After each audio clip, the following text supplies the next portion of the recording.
মালদার মৌথাবাড়ির ঘটনায় মুখ খুললেন দমদমের তৃণমূল প্রার্থী ব্রাত্য বসু। শনিবার সাংবাদিকদের মুখোমুখি হয়ে তিনি বলেন, যেখানে প্রশাসন মুখ্যমন্ত্রীর হাতে নেই, সেখানে সেই রাজ্যে যদি কোনো অশান্তি হয় তার দায় মুখ্যমন্ত্রীর হয় কি করে। এছাড়াও এদিন তিনি ব্যঙ্গাত্মক সুরে বলেন, পেট্রাপোল বর্ডারের মতো গোটা পশ্চিমবঙ্গে সাজোয়া গাড়ি বা ট্যাঙ্ক যে নামায়নি, এটা আমাদের অনেক ভাগ্যের।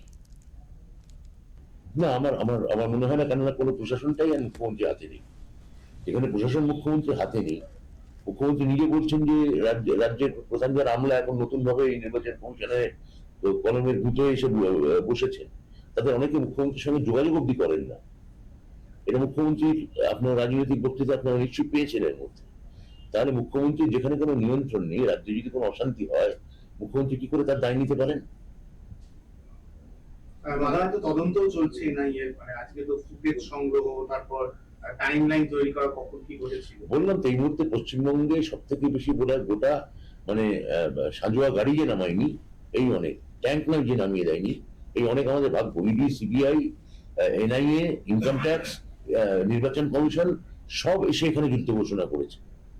পশ্চিমবঙ্গে এখনো ট্যাঙ্ক ঘুরে বেড়াচ্ছে না, যুদ্ধের ট্যাঙ্ক, সাঁজোয়া গাড়ি, ওয়াগা বা পেট্রাপোল বর্ডারের মতো। এটা আমাদের অনেক ভাগ্য।